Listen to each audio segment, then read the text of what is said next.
Waji, dua orang biarawati nekat menculik seorang pasien yang diduga mengalami kerasukan dan mereka melakukan ritual pengusiran setan pada pasien tersebut untuk menyelamatkan nyawanya. 나의 주님, 나의 하느님.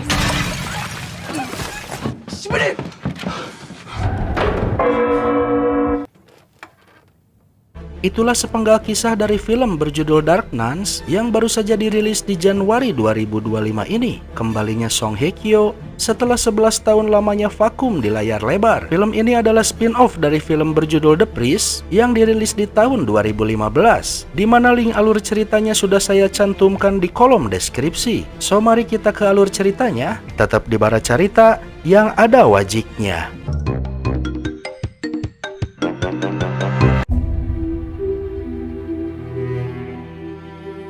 Kisah diawali dengan dua orang pastor pakar eksorsis yang sedang melakukan ritual pengusiran setan pada seorang pemuda bernama Hee-jun, yang nampaknya ritual tersebut berjalan dengan tidak semestinya.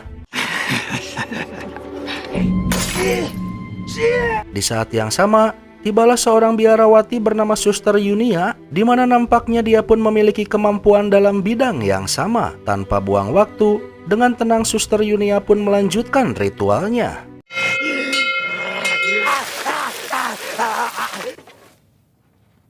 Sesaat kemudian Hee-jun pun nampak terlihat tenang, namun bukan karena Suster Yunia berhasil mengusir iblis dalam tubuhnya, melainkan iblis tersebut bersembunyi, bersemayam lebih jauh di dalam tubuh Hee-jun, seolah menunggu waktu untuk kembali menebar tipu dayanya.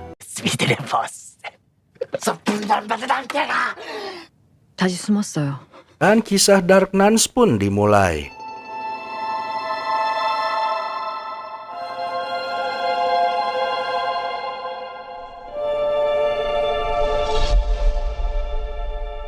Cerita pun berlanjut di mana kini Hee-jun ada dalam perawatan di sebuah rumah sakit Katolik di bawah pengawasan seorang dokter sekaligus pastor bernama Paolo. Namun dia ternyata adalah pribadi yang sangat logis, tak percaya dengan hal berbau okultisme semacam eksorsis. Maka di hadapan ibu Hee-jun, dokter Paolo menyarankan agar Hee-jun dirawat dengan konseling psikiatri dan obat-obatan. Sekalipun ibu Hee-jun merasa jika anaknya benar-benar mengalami kerasukan. 정신과 상담과 약물 치료. Senada dengan pernyataan Dr. Paolo, pada kenyataannya, Dewan Keuskupan Gereja yang menaungi Suster Yunia tak setuju jika ritual eksorsis dilanjutkan pada Hee-jun. Sementara Suster Yunia meyakini jika ilmu medis saja takkan cukup untuk menolong Hee-jun. 살인입니다. 구마를 무작정 반대하는 입장은 Bukan tanpa alasan Suster Yunia berpendapat demikian, karena Pastor Andrea yang gagal melakukan eksorsis di awal film tadi berkata bahwa ada simptom atau tanda-tanda kerasukan yang jelas dari Hee-jun. Dia menduga bahwa iblis yang merasuki Hee-jun bukanlah iblis biasa, melainkan satu dari 12 iblis terkuat yang dia yakini. Karena simptom yang dia temukan dari Hee-jun sama persis dengan simptom yang dialami oleh seorang gadis bernama Yongshin, gadis yang kerasukan di sequel sebelumnya. Maka Pastor Andrea dan Suster Yunia semakin meyakini jika perawatan medis bukanlah jawaban atas apa yang dialami oleh Hee-jun. 12 형상이야. 그런 잡기나 사령이 아니야. Maka saat itu juga Suster Yunia pun mendatangi Dr. Paolo, membujuknya agar memberi izin guna melakukan eksorsis pada Hee-jun. Namun Dr. Paolo tetap bersikukuh pada pendiriannya, yang bahkan sampai-sampai dia merendahkan Suster Yunia sebagai penganut gereja yang sesat. Yang tepat saat itu, Ibu Hee-jun mendapati tekanan dari sebuah panggilan telepon yang menagih sejumlah uang padanya. Yang ditambah dengan besarnya biaya pengobatan anaknya, Ibu Hee-jun tak sanggup menanggung beban tersebut dan dia memutuskan untuk mengakhiri hidupnya. 최희준 환자가 Di hadapan jasad Ibu Hee-jun, Suster Yunia merasakan aura aneh di sekitarnya. Dia meyakini bahwa sang iblis yang bersemayam dalam diri Hee-jun akan kembali menampakkan tipu dayanya. 돌아오지도 말지어다. Saat itu Suster Yunia pun teringat dengan kondisi kesehatannya yang ternyata Suster Yunia mengidap kanker rahim. Namun dari kondisi tersebut, nampaknya dia merencanakan sesuatu. 저 죽습니까? Di sore harinya, Suster Yunia mengajak Suster Mikaela, salah seorang suster yang merawat Hee-jun, untuk melayat ke rumah duka atas kematian Ibu Hee-jun. Alasan Suster Yunia mengajaknya karena dia mengetahui jika Suster Michaela sama seperti dirinya bisa merasakan makhluk tak kasat mata. Karena di hadapan jasad Ibu Hee-jun tadi, Suster Yunia melihat Michaela bisa merasakan hal yang sama. 능력자잖아, 너.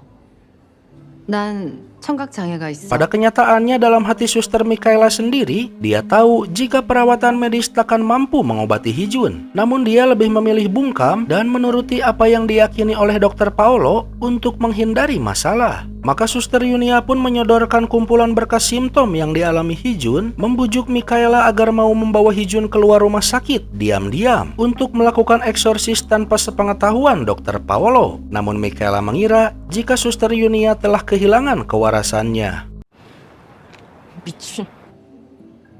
Akan tetapi keputusan Michaela berubah setelah dia memeriksa berkas Hee-jun yang membuatnya bermimpi buruk tentang masa lalunya. Yang ternyata alasan Michaela memiliki kemampuan indera keenam karena dia mewarisi darah cenayang atau dukun, di mana kartu tarot seringkali menjadi medianya untuk menyalurkan bakatnya. Akan tetapi pada akhirnya gerejalah yang menjadi pelarian bagi Michaela agar terhindar dari takdir pewaris seorang dukun. Setelah dia melihat teman masa kecilnya mengakhiri hidupnya tepat di depan matanya. Dan mimpi tersebut diketahui pula oleh Suster Yunia yang membuat Michaela pada akhirnya mengikuti rencana Suster Yunia. 악몽 꿨니? Saat pihak gereja disibukkan dengan pemakaman Ibu Hee-jun, saat itulah Suster Yunia dan Michaela diam-diam membawa Hee-jun ke sebuah tempat. 고마에 도움이 된다면 인천 주안에. Yang mereka tuju adalah tempat seorang mantan suster yang kini menjadi seorang dukun bernama Hyowon, di mana dia memiliki seorang murid gagap bernama Aedong. Alasan Suster Yunia memakai jasa dukun seperti Hyowon karena pihak gereja tak memberi izin resmi untuk Suster Yunia melakukan eksorsis. Meski Michaela sempat mencegahnya, karena kepalang tanggung ritual pun benar-benar dilakukan.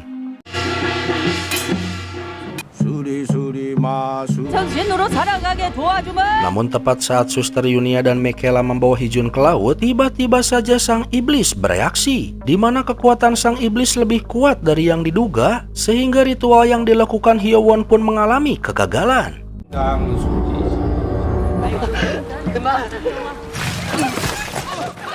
Kejadian ini membuat Hee-jun dilarikan kembali ke rumah sakit, yang ujung-ujungnya Michaela pun kena marah oleh Dr. Paolo. Kejadian ini membuat Michaela enggan lagi berurusan dengan Suster Yunia. 또 와요.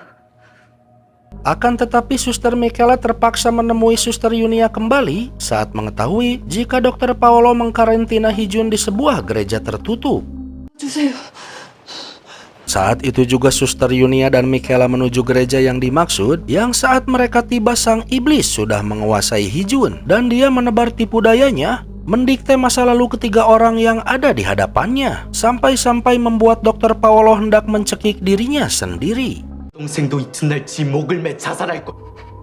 거기 서 있는 너 미쳐갈지어다. Kemudian sang iblis pun memancing Suster Yunia agar menghampirinya, yang lantas dia mencekiknya. Untungnya dengan cepat Michaela membasahi tubuh Hee-jun dengan air suci.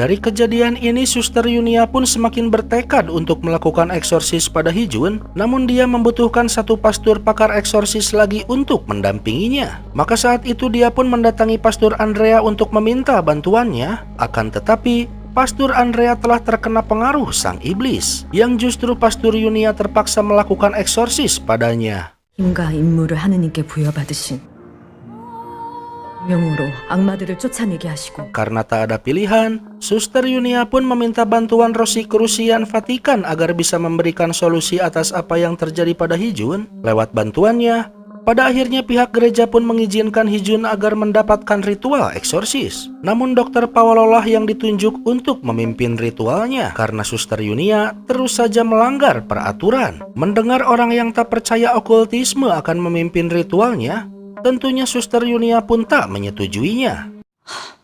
미치겠네. 대교구 쪽의 요청에 따라 Ujung-ujungnya, Suster Yunia pun lagi-lagi berbuat nekat, di mana dia diam-diam membawa Hee-jun pada sebuah tempat dengan membawa serta Michaela bersamanya.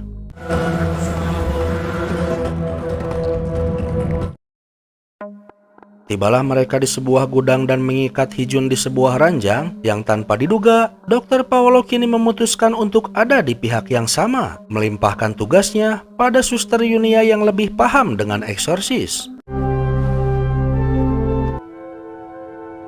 Sebelum ritual dimulai, Michaela pun memeriksa kondisi tubuh Hee-jun terlebih dahulu, yang saat itu sang iblis pun mulai menebar ketakutan padanya.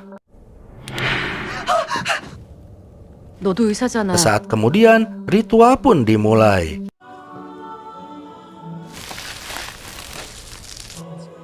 자비를 베푸셨어. Di awal ritual tersebut pun sang iblis mulai bereaksi dengan memberikan perlawanannya. Maka Suster Yunia pun segera membasahi Hee-jun dengan air suci.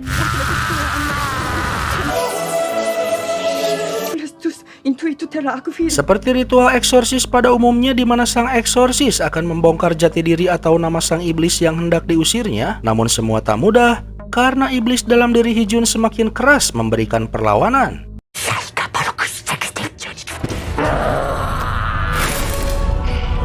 Bahkan pengaruh sang iblis pun sampai ke tempat Hyowon, di mana Aedong pun merasakannya. Yang lantas, Aedong pun datang di tempat yang sama di mana Suster Yunia berada, dan kehadirannya diketahui pula oleh iblis yang ada dalam tubuh Hee-jun.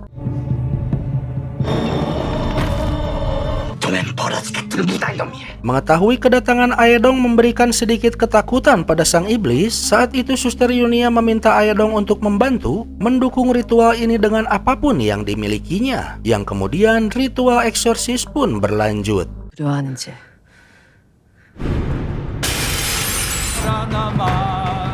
Di luar sana Aedong pun terus melafalkan mantranya, sementara sang iblis terus melakukan perlawanan, namun tak menyerah. Pada akhirnya Suster Yunia mendesak sang iblis untuk menyebutkan namanya.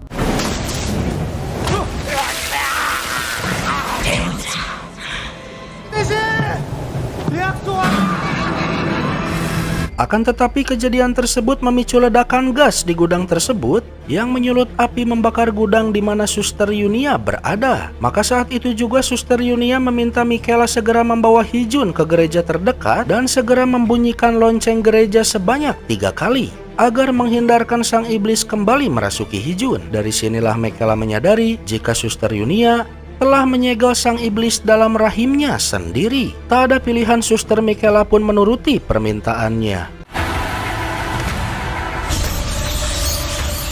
Namun di perjalanan ratusan tikus kiriman sang iblis menghambat perjalanan mereka, terpaksa membuat Aedong menggendong Hee-jun menuju gereja terdekat. Namun sebuah kecelakaan menimpa mereka. Secepat mungkin Michaela menuju gereja yang tak jauh ada di hadapannya. Tak buang waktu membunyikan lonceng 3 kali sesuai permintaan Suster Yunia.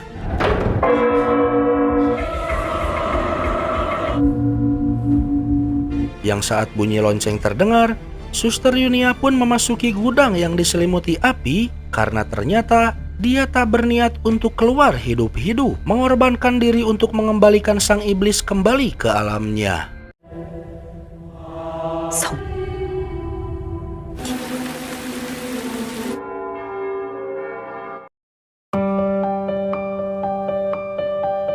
Dengan semua pengorbanan yang dilakukan oleh Suster Yunia, alhamdulillah kini kondisi Hee-jun semakin membaik, di mana dia masih dalam perawatan di bawah pengawasan Dr. Paolo. Che sarebbe venuto di persona.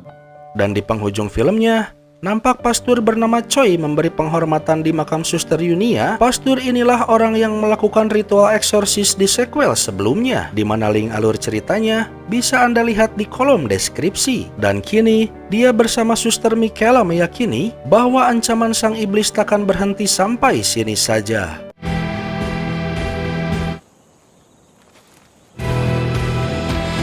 Film pun berakhir dan saya undur diri. Sehat selalu, Om Yan pamit.